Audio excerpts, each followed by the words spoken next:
Hello. Hello and welcome. We're going to get started. I just wanted to say hello, welcome, neighbors and colleagues and friends. Thank you so much for choosing to come into this session today for our community input session. My name is Suwansupa. I'm the Community Affiliation Manager with the Monterey County Department of Social Services and one of your hosts here today. My others here, Enrique Arreola, who is the Deputy Director, San Benito County, Health and Human Services, and we also have Kierston Young, who is the Grants Manager with the Coalition, and we're hosting as those representatives responsible for our HHAP 5 application, the Homeless Housing Assistance and Prevention. And part of those requirements for this funding source is our community input session. And it's important on multiple ways. Roxanne Wilson, our Director of Homeless Services for the County of Monterey, is going to help us lead through a survey. So I hope everybody has a device where you can scan our QR code. There should be slips of paper throughout the room. And I'm going to turn it over to Roxanne to go through this survey with you. And hopefully we have time to be able to also engage in a little bit of discussion, depending on how the time goes throughout this. Thanks, Lauren. And hello again, everybody. As said, I'm Roxanne Wilson. I'm the County Homeless Services Director for the County of Monterey. And this is a huge effort. This is the first of a series of meetings that's going to be happening. I do want to do a quick plug. We have one on November 8th in Monterey and another one on November 29th, thank you, in Soledad. So we are really wanting to get as much input from the community as possible, but one of the ways that we're going to do this clearly is through quantitative data, and that is what we're going to talk about today, is going through that survey. So please take out your devices, scan the QR code, and let's get started. Oh, QR codes. They're a thing since the pandemic. Oh.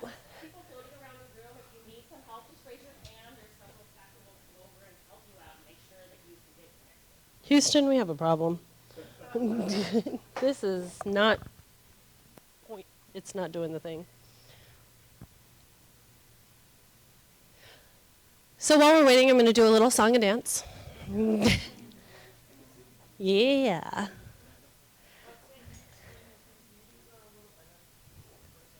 Yeah. So if you guys were inside of the other meeting or the other room where we were talking about AB 129, Assembly Bill 129, it does require it has a few new changes that is supposed to help create a more comprehensive system and a lot of collaboration between the counties, the big cities, which we have none in Monterey and San Benito County, and the counties. So just in case you did not hear it last time, our continuum of care is special because it's a 2-county continuum of care. The coalition is at the heart, and they have to do 3 community input sessions with both counties. So because we have your attention today, we're going to do one in collaboration with San Benito County, the Continuum of Care Lead Agency, and the County of Monterey. AB 129 had some fairly, like I said, new initiatives. We have to do those community input sessions, use those input sessions to essentially develop a new plan. We also have to go into a memorandum of understanding with the continuum of care so that the COC and the counties both understand our respective roles when it comes to addressing homelessness. And there's a slew of other things. But what we're doing right now is really kicking off that engagement process and learning from the community, what do you think is working, what is not working, where should we be investing our money, and what are things that we're not doing in this community. So again, the quantitative data part is happening now, but hopefully we have enough time for us to get into more qualitative data collection with you. Yes. And Roxanne, AB 129 is related to getting access to the HHAP funds, the Homeless Housing Assistance Program funds. Correct. Just generally required.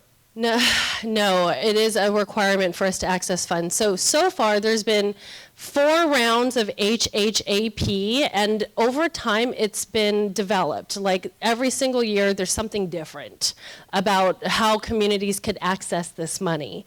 Round 5 just came out, and that was when AB 129 trailer bill also followed up that said, and communities need to do this.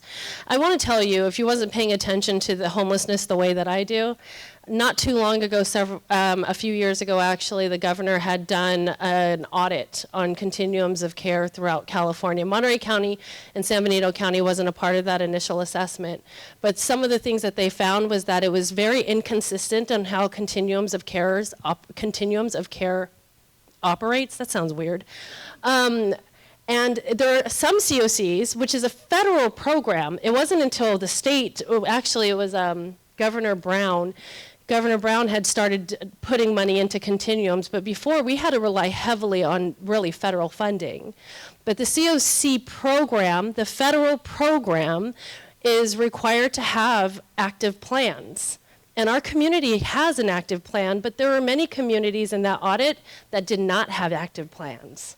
So although I'm kind of like a little frustrated about some of the things that we have to do with AB 129 because we've already done a lot of that work, I do see that the state is really looking on level setting, making sure that all of us have active plans. All of us are creating the collaborative relationships that is needed in order for us to address homelessness.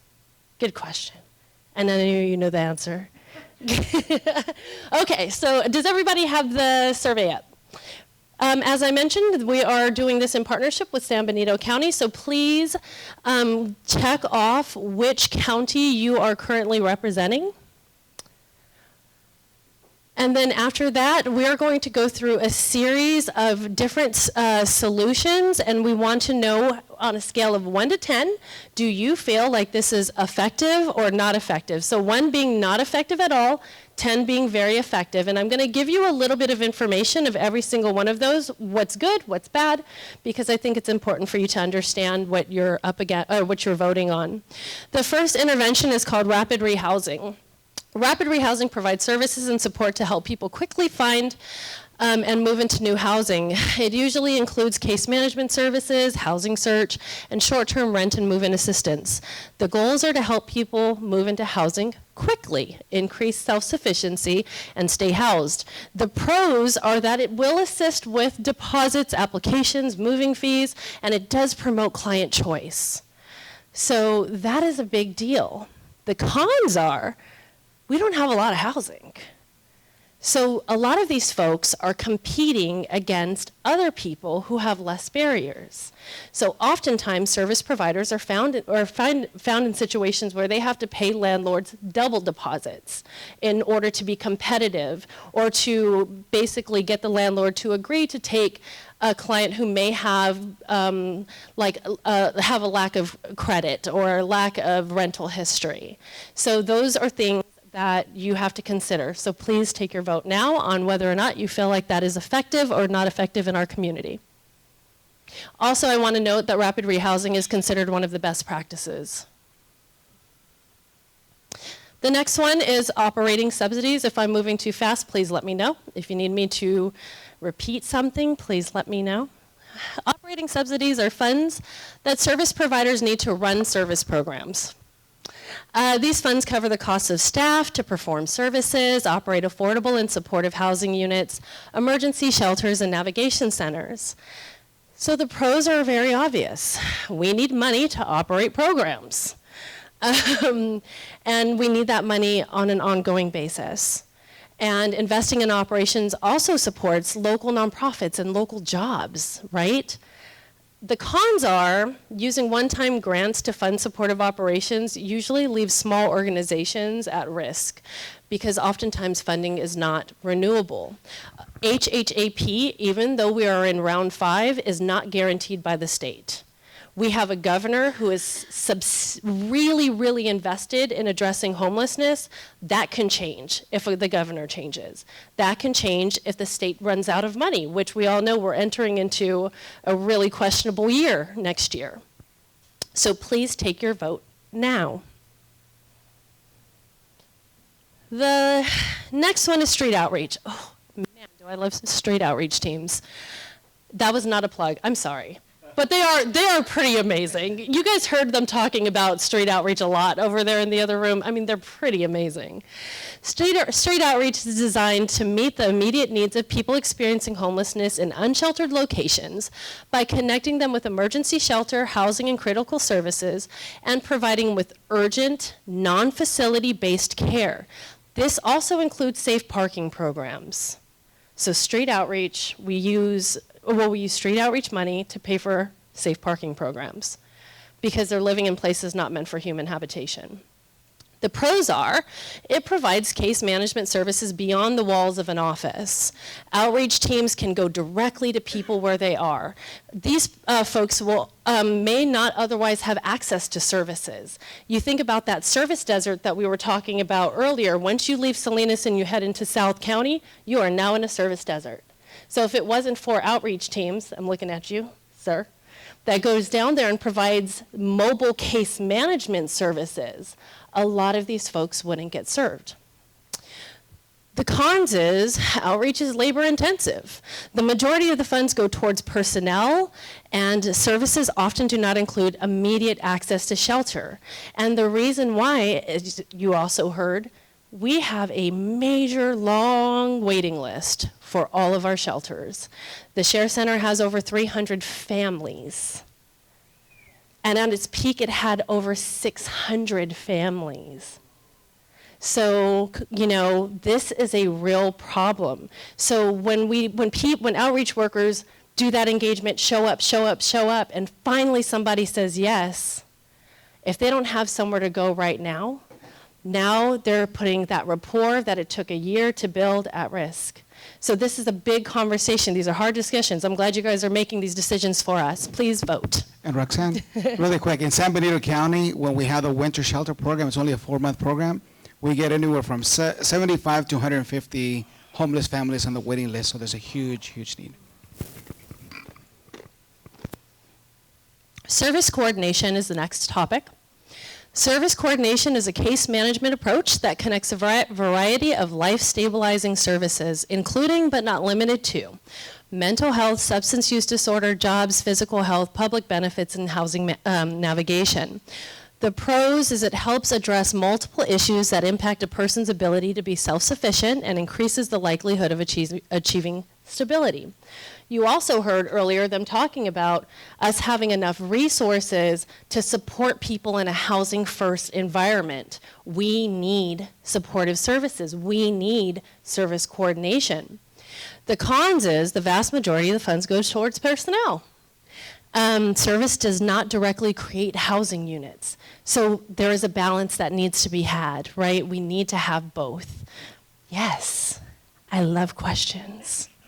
But aren't there other funding streams that could provide permanent housing, and this should actually focus on helping people who are in homes? So, I mean, housing is supplemented. permanent housing versus permanent supportive housing? There's a lot of funding streams, but none of it is enough. That is the final answer. ESG, Rod, how much money do you guys get for state ESG?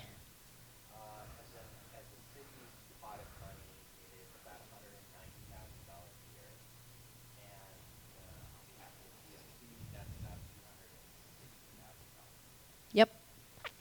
So HHAP by itself, in total between the COC, which is splits their money between San Benito and Monterey County, plus Monterey County, we're looking at maybe about $6 million a year, and it sounds like a lot, but trust me, it's not. That goes like this, and all of the agencies are fighting over it. So it's hard to make these decisions. Where do we spend our money? Where are we going to be effective? Of course. Yeah. $6 million to sustain existing programs, or literally, legislative impact require low-income housing, new buildings, new housing structures housing units, the actual creation of housing? The new HHAP fund has a recommendation that it's used to sustain current projects. Previous rounds of HHAP didn't have that recommendation from the state. So that's new. Home keys, shout out to King City and the city of Salinas for doing home keys. That funding stream just went away. But we had 3 home keys in the city of Salinas, and all of those are going into efficiency units for permanent supportive housing for chronically homeless individuals, and King City is doing the same exact thing. But that money is gone now. So now we have to figure out how are we going to help these programs stay open. Operating subsidies. System support. System support provides funding to system building activities, including the homeless management information system, coordinated entry, planning, evaluation, policy making, and pursuing funds to maintain services, among others. The pros are it increases collaboration and accountability among service providers and key stakeholders, and is often a requirement for receiving other funding. Plus, coordinating plans and collecting data help to identify issues, focus goals, and track progress. The con is it is not a direct service. If it wasn't for the systems folks, the Coalition of Homeless Services Providers, the counties, this event today where we're teaching hundreds of people everything we know about homelessness would not have happened. Yes, Josh. Yes. Yes. It's all of the stuff that you don't get to see, but it's really important that we do it. The coalition is a very good example. They're system builders. Yes. Whatever you want.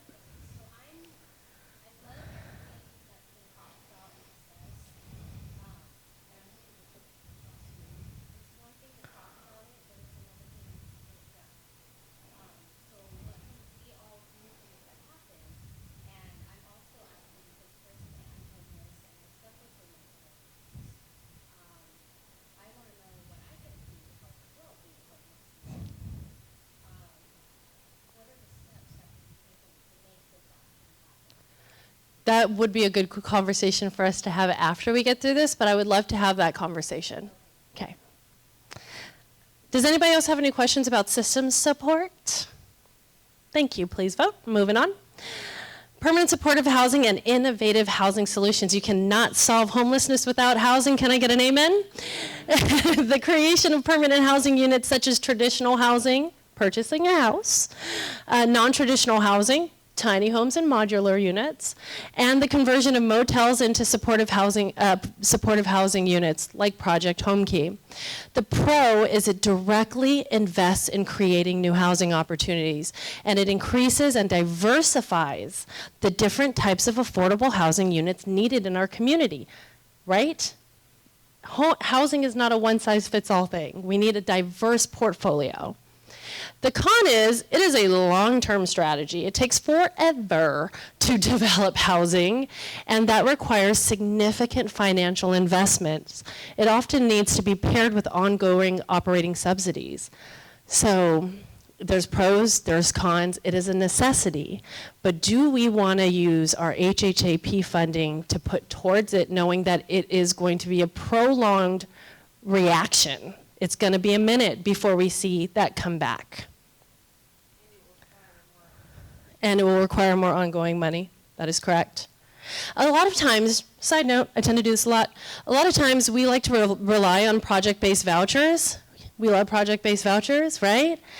But if you're undocumented, like so many people in our community, you do not qualify. If you were arrested because you were in possession of methamphetamines, and that happened 10 years ago, you do not qualify.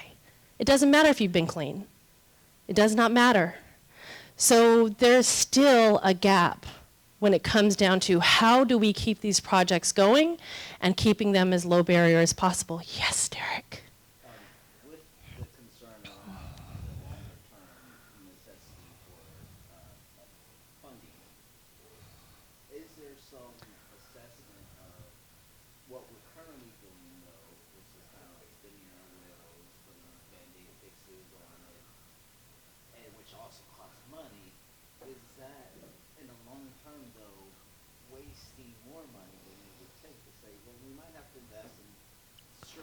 return might not come immediately, but over time, we're still gonna save money, and this will be quite effective once it's in place, and we know it's needed anyways. Yep. You know, as we're starting to see many in the, you know, as we're starting to see more prevalence of, you know, the mental health challenges and other things that get in the way, that people are gonna need support, even once they get a roof over their heads to be able to maintain their needs. Yeah.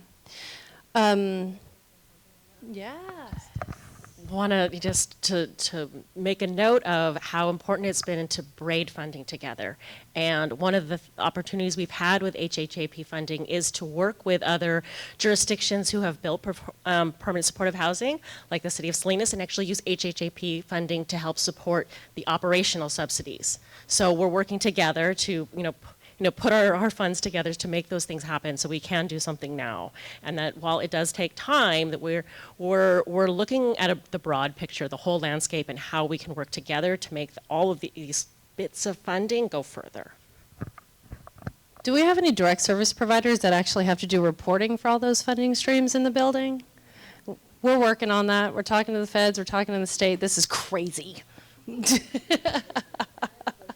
Yes. Would this be the area in which, not necessarily the creation of new housing, but the actual research, the legislative aspects of it, the lobbying, the really No. looking into alternative financial investments besides subsidies, so that you're not dependent on those subsidies? That would require a certain level of foundational work in order to really truly move toward increased housing. Would this be the appropriate area? Or No. would it be a separate area? I would go for system support. System Yeah. support? Okay. Does anybody have any other questions? Yes. Hello.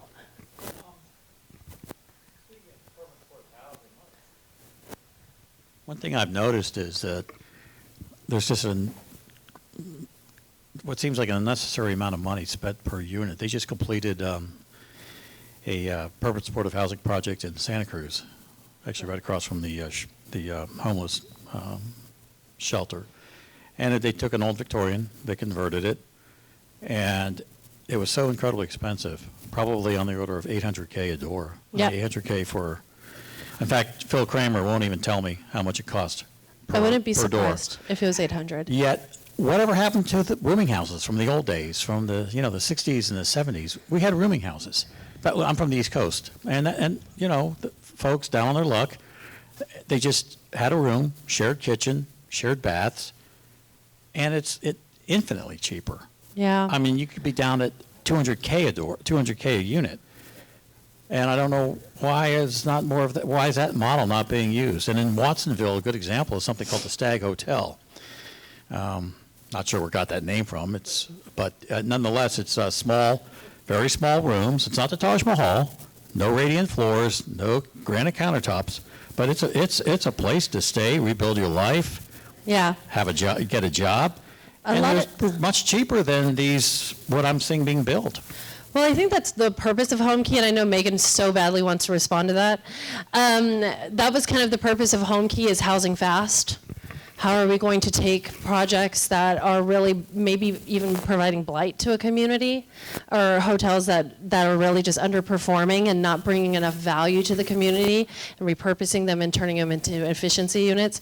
But that would be under this, innovative housing solutions. How do we think more about what else to do so we're not paying $800,000? And if you really want to know, it's because our policies are expensive to navigate.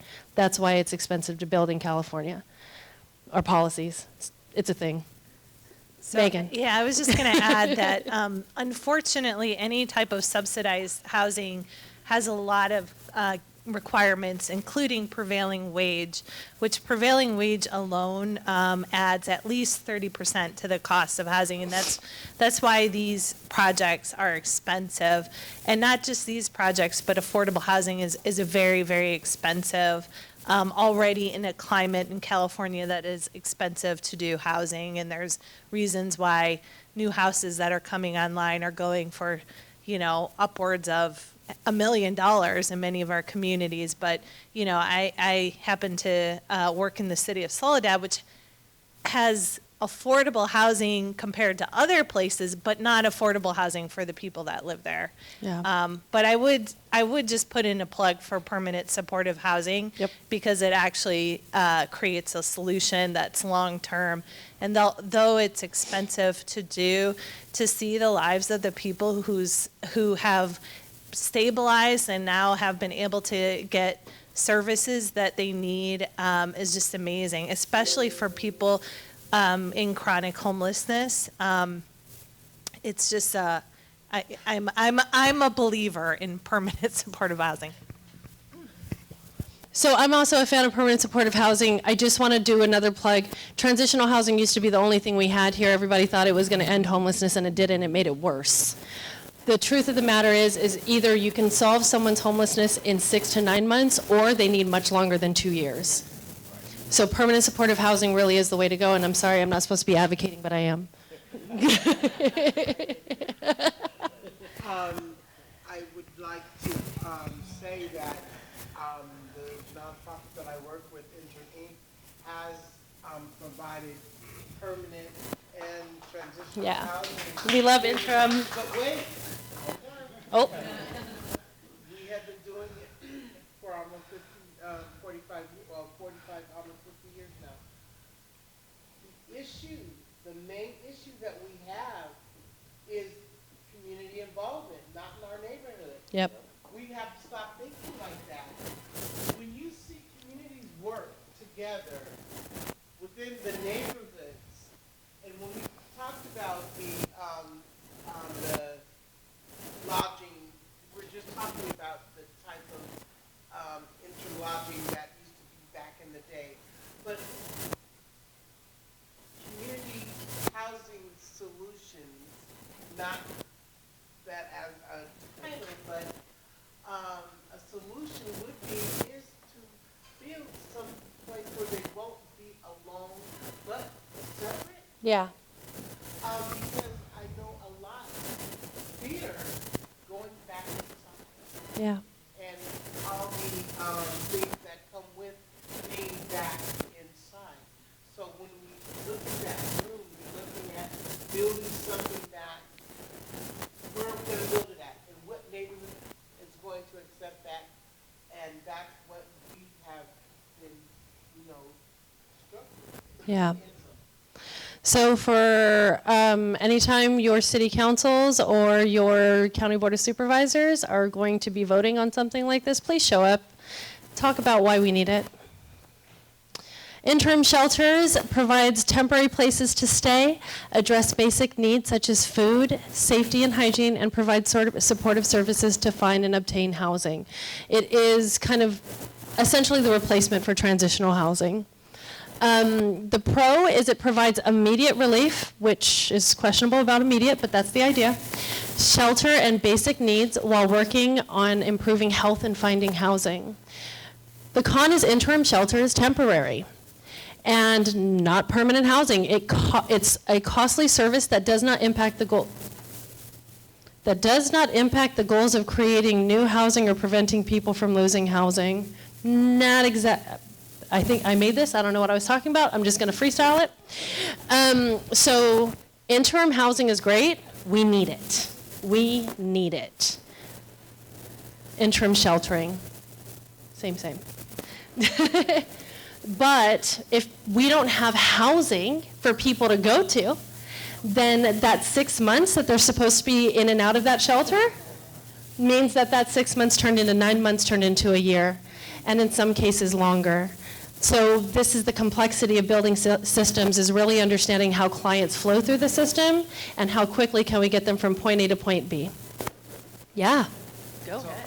Just really quick, we're operating an interim transitional type of housing, and speaking to the con, it's great concept to get them into transitional period into permanent housing, but for those that can't achieve that becomes quite a concern, because they want to extend the term, but there's a point that, okay, at what point do you continue to extend it? And we hate to see individuals go back into chronic homelessness, but that is how I interpret that con here. Which is why permanent supportive housing is important, because if you're chronically homeless, you may need longer than the 6 to 9 months. You may need longer than the 2 years that transitional housing will provide. You may need 3 years. Okay, there's so many questions. We're gonna start here. Yeah, I just had a comment. I myself have been homeless several times. The longest was 5 years in San Francisco. And my sister was living out here, and she brought me out here in hopes to have a better life for myself and get myself together. And if it hadn't been for the hospital, putting me in the hospital for being on conservatorship, I think I would have been chronically homeless here in Monterey County. But I got put on conservatorship, and I got the direct help I needed at the time. And at the moment, I was rebelling because I was like, no, I'm going to stay on the streets. You don't understand. I don't want to take the medication. But I tell you, over the years, I've learned to sleep in a bed. I enjoy showers. I mean, I enjoy having food. And, yes, I do collect things now because I went so long without anything. I had nothing. And I may have those problems, but those are gold-plated problems. Today, I'm grateful that I have housing, and I have permanent housing with interim, and they've been wonderful to me. And I tell you, I've been kicked out of the best counties you'd think, and I have not been kicked out of Monterey County, and I'm grateful. Thank you. Yeah. Thank you for sharing. Thank you so much for sharing. I think Donna's over there. I'm so grateful we're having this moment because my computer just restarted and I'm trying to So, most of you know I work for Monterey County Office of Education, and I am here with my colleagues that work in the school districts and charter schools, and we have a lot of homeless children and youth and families in Monterey County, more than almost any other county, comparatively to the number of kids we have. Just had to say that because in case you didn't know. But I have to say, I understand that those interim shelters, emergency shelters, are a Band-Aid. But for us in the school districts, that's our lifeline for our families. Yeah. They're not going to permanent supportive housing anytime. They don't go from being in their car to permanent supportive housing. That just isn't happening. And there are a lot of them. And we have hundreds of families on the waiting list for the 4 or 5 shelters, well, that includes domestic violence shelters, that they can actually go into. So I just want to say I'm always going to support those emergency because we, Cheryl, need them for our families. So say that.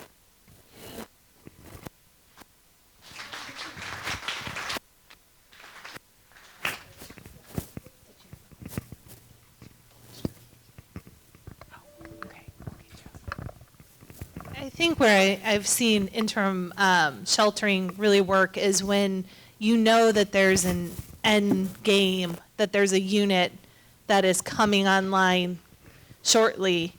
Otherwise, I think the risk is that someone cycles in and then cycles back to the street. So, where it's been, I think, very helpful is with the hotel program Room Key, and making sure that people didn't just leave the hotel room, but there was a permanent exit to housing. So I think they need to be coupled with a end game.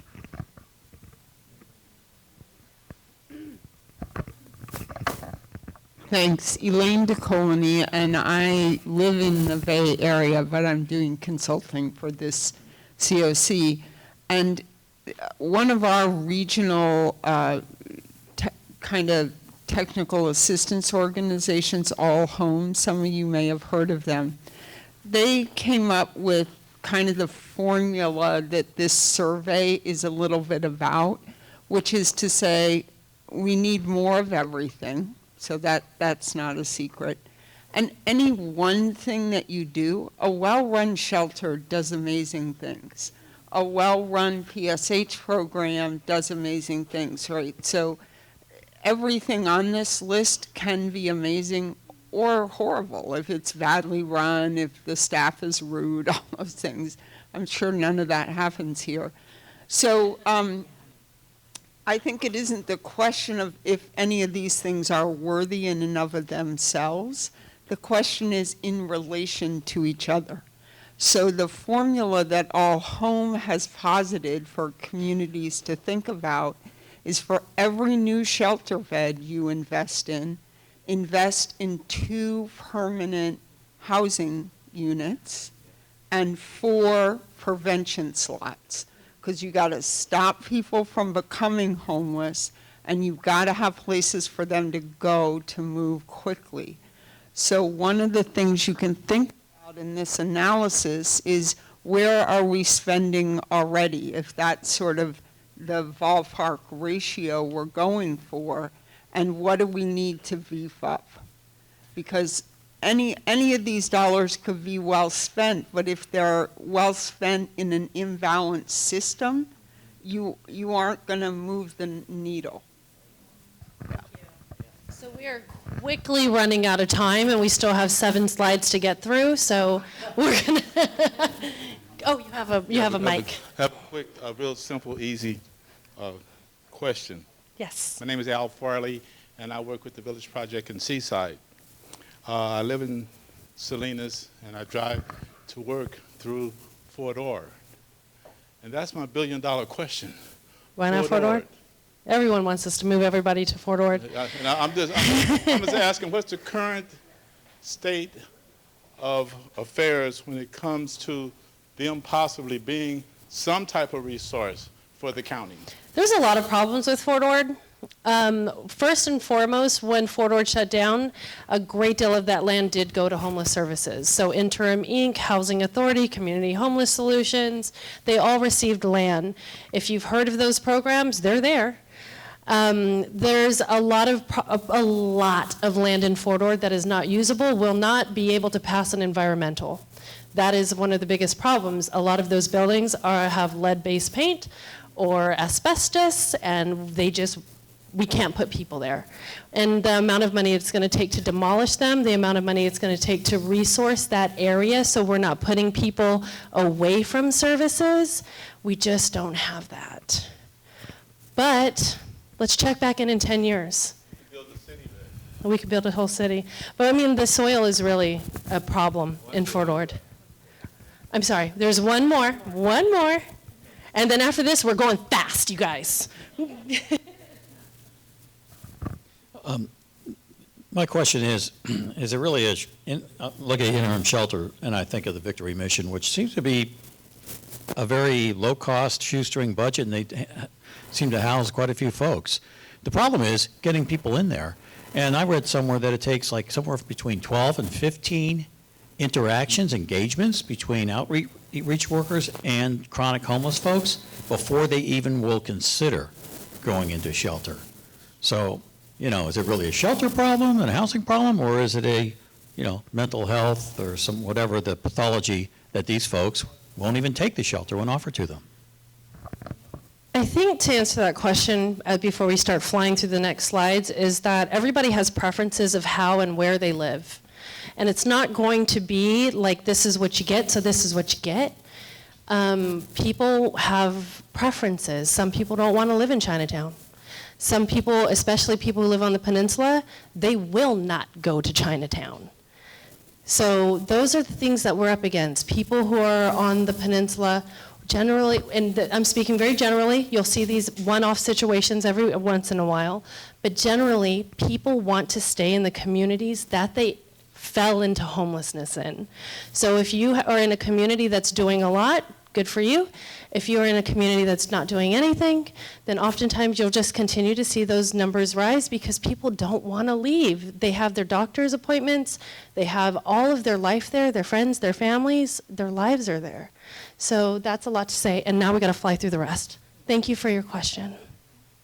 Prevention and shelter diversion is exactly what it sounds like.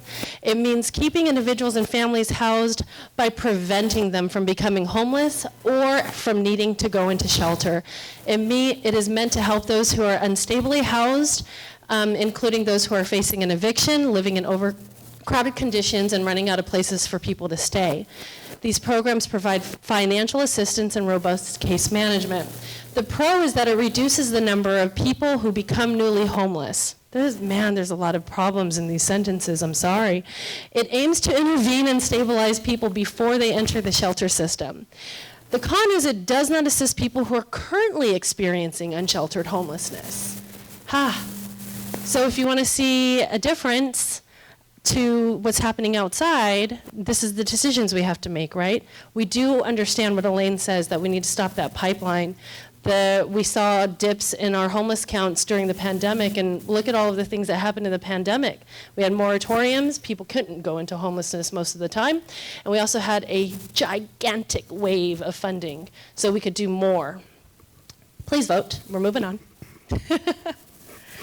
Improvements to existing shelters. Funding for improvements to existing shelters can be used to increase privacy and reduce barriers to shelters. Examples of this may include adding more beds, partitions, walls to create privacy.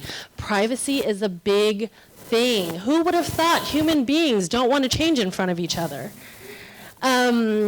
Installing wheelchair ramps. There's a lot of shelters that are not ADA accessible. These are real things that need to happen. Of course, the pros are it helps shelter habitability and alignment with current best practices and legal requirements, because the legal requirements are changing often. And the cons is, of course, it's not permanent housing. Oftentimes, you're not seeing an increase in inventory, and that is a con. Please vote. The next slide, these are the current ways that we spend HHAP funding in our communities. Please rank them by priority on what is the most important thing to you and what is the least important thing to you. And I'll take a minute because there's a lot to read. It should be on your, oh, I know, that was my point, was to make it hard.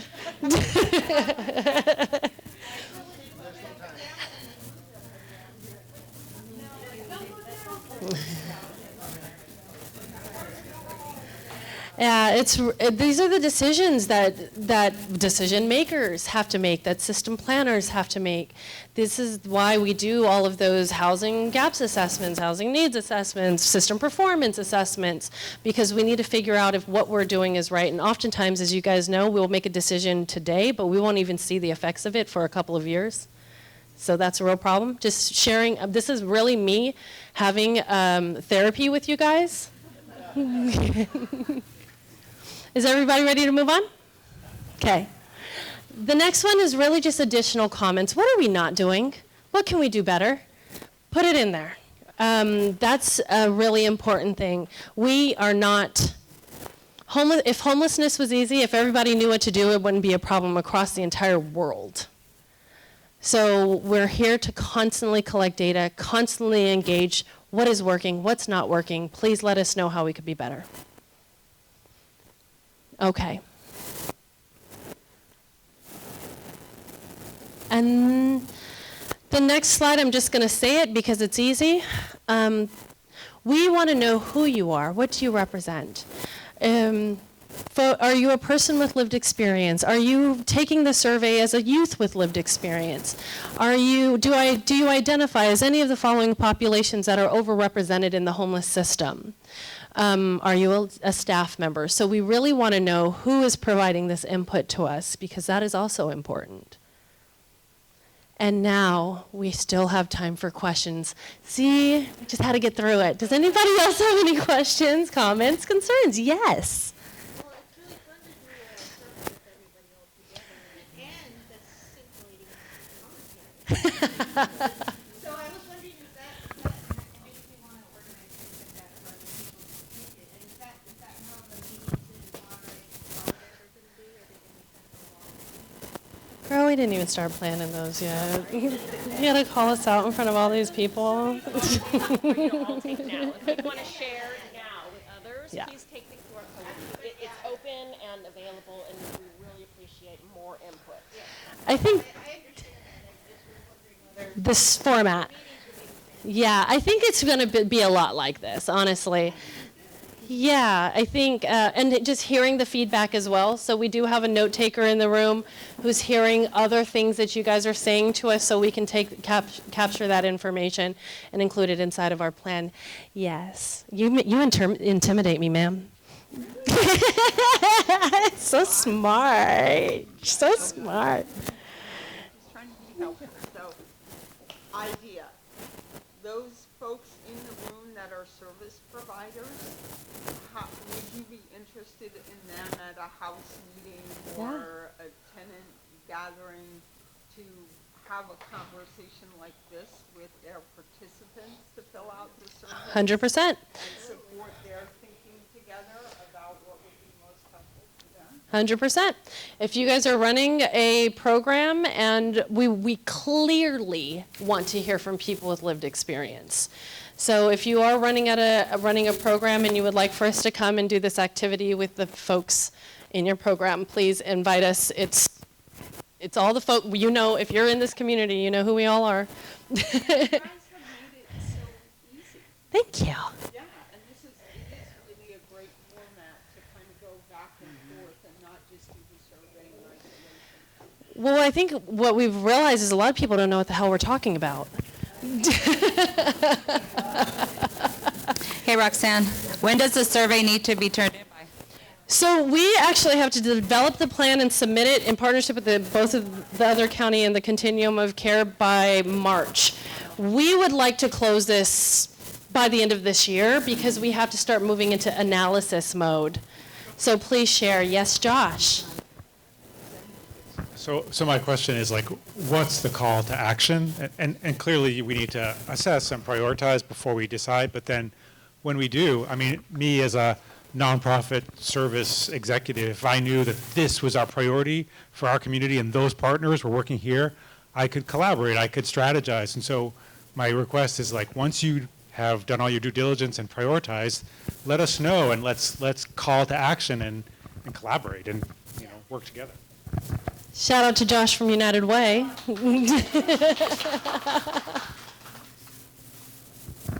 You know, my thought on this is that I think there's a lot of people that are very familiar with the homeless services structures, but there's also a lot more people who have no idea how people enter or proceed through a system to actually become housed.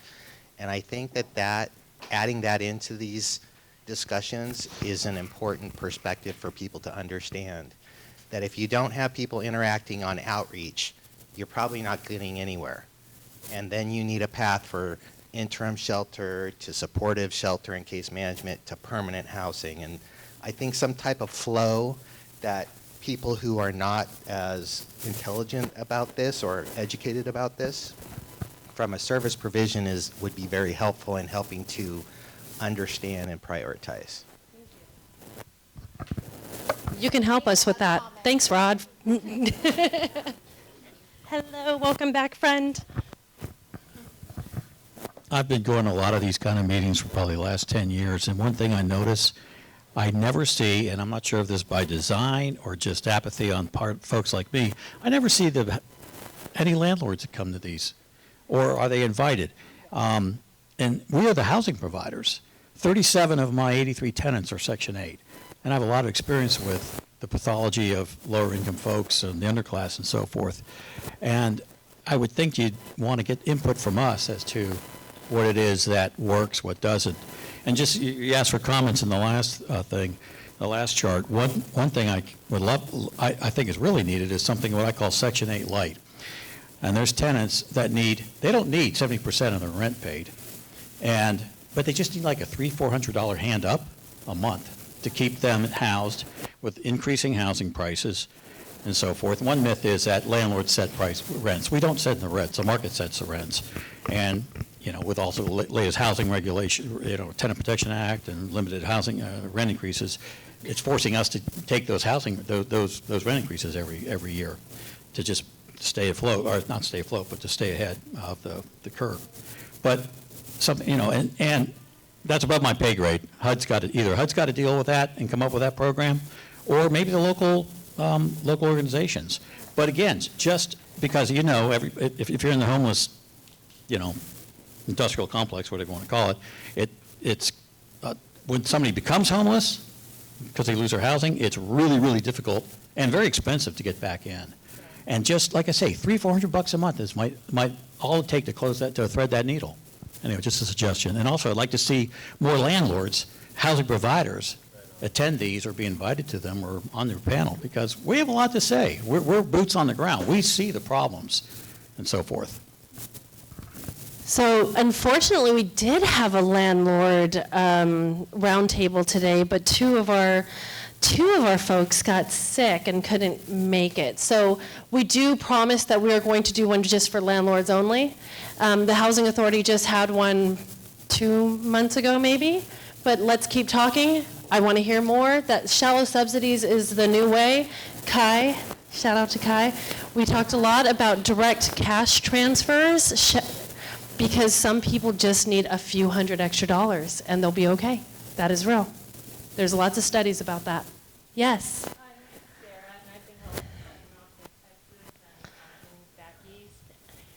And especially in New Hampshire, they have a really wonderful program where the city basically takes a lot of the jobs and gives it to people who are homeless. It gives them respect, it gives them dignity, gives them money to pay the rent. Landlords get paid. Nobody is sitting around feeling like they're not, worth anything. Dignity and respect is given to the people. The money is given to the landlords. Everything is balanced out quite nicely. You don't see so much of the turmoil. I live in Chinatown now, and I used to be on the streets, and I see all the different variables, but I really do think that if the city works with the landlords and everybody works together, it really does work. You just have to plan it out. So I don't know if you have this information, but are these city jobs, or how did that work out? There were jobs at the city, or the city worked with other employers to create these job opportunities? They all kind of worked together. A lot of it was city jobs, and just your grade of excellence and expertise. That's how you got fit into these little jobs. Okay. And then I live in the Moongate. It really is a challenge to see, like we were saying, people going from homeless to being housed. There's a lot of different variables, but the Moongate apartments are quite an interesting development. Thank you. So we are at the end of this input session. I do see one person who I know very well. Yes, ma'am. Just one clarification, some questions on the survey. Sure. In taking the survey, we have 2 more public input sessions scheduled, but just wanted to clarify that it was okay for agencies to take the survey. The survey is open. Yes. And take it to your clients and be able to distribute the survey, so it doesn't just have to be input. We need a very large sample. So, yes. Oh, yeah. Y'all got jobs now. We want lots of input, so please take them to your clients. That was and your fee for entry.